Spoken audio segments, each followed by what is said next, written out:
大家好，歡迎返嚟莊山頻道。正義女神入面最令人不安，亦最值得討論嘅一條線，就係梁雅文，亦即陳若思飾演嘅阿 Cat 嘅連環殺貓案。呢條線最吸引觀眾嘅地方，唔係單純因為情節夠狠，而係佢背後其實講緊一個少女點樣一步步被壓力逼到失控，再由失控變成悲劇。阿 Cat 呢個角色一開始俾人感覺係細個、脆弱、情緒唔穩定。佢長期被母親高壓管教，尤其係喺學業同前途方面，母親對佢有好強烈嘅控制欲，甚至可以話係逼迫。喺佢媽咪眼中，讀書、成績、出路，全部都係人生最重要嘅事，而法律正正就係一條最體面、最穩陣、最有前途嘅路。所以佢阿媽好自然咁將自己對成功嘅標準直接套落個女身上，逼佢沿住自己設計好嘅方向行。問題係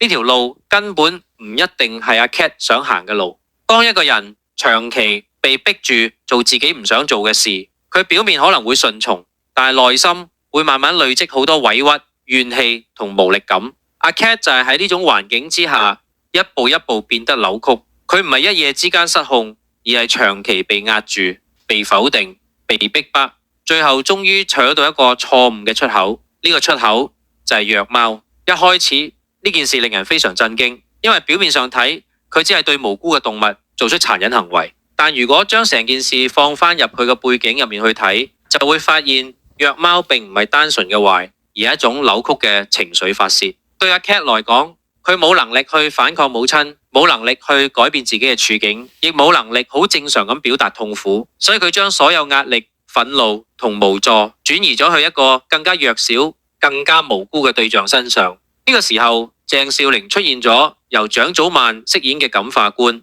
唔係以一個冷冰冰嘅審判者身份出現，而係以一種比較溫和、耐性、願意聆聽嘅方式，慢慢走入阿 Cat 嘅世界。佢唔係淨係問你做咗啲咩，而係想知道你點解會咁做。而正正係呢種態度，令 Cat 第一次覺得自己好似唔係淨係一個犯錯嘅人，而係一個終於有人願意理解嘅人。不過呢種理解對阿 Cat 嚟講實在太珍貴，所以慢慢就變成依賴，甚至係佔有欲。佢唔止係想被幫，仲想要鄭少玲成為自己唯一嘅情感出口，因為喺佢嘅世界入面，實在太少人真心接住過佢。呢種心理好容易令一段本來應該保持專業界線嘅關係變得更加複雜同危險。最後呢條線由殺貓一路推向更黑暗嘅方向。當阿媽繼續用高壓方式逼佢，阿 Cat 嘅情緒終於全面崩潰，悲劇亦隨之發生。佢拎咗蔣祖曼本記事簿，寫低咗，因為佢要保護啲貓仔，所以要殺死大貓，即係貓乸。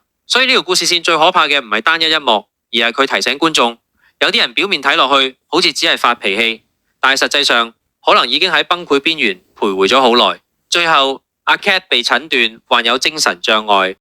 講完劇情之後，我哋可以睇翻陳若思本人。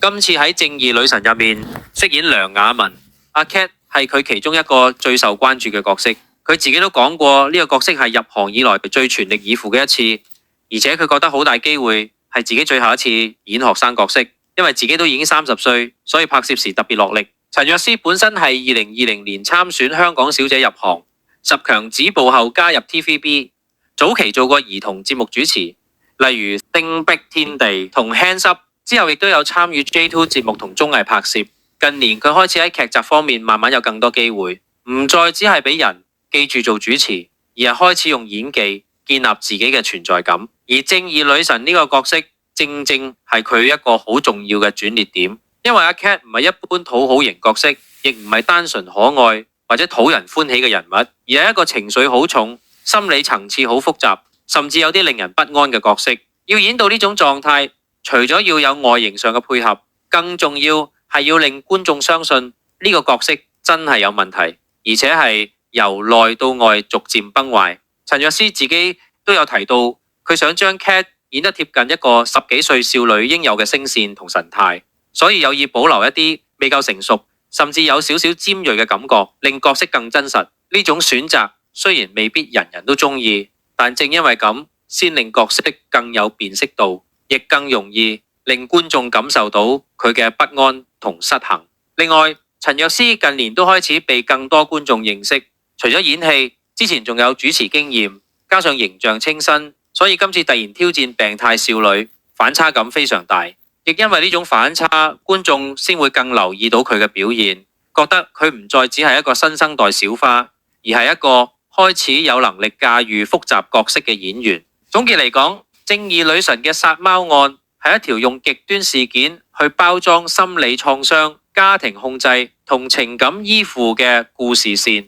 而陳若思嘅演出就係令呢條線真真正正落到地，變成一個觀眾會記得、會討論，甚至會反思嘅角色。對佢本人嚟講，呢個角色唔只係一次突破，更可能係佢由主持人慢慢走向演員身份最重要嘅一個標記。如果你都中意睇正義女神，希望你幫我撳翻個訂閱掣，咁就唔會錯過條片啦。我哋下集再見。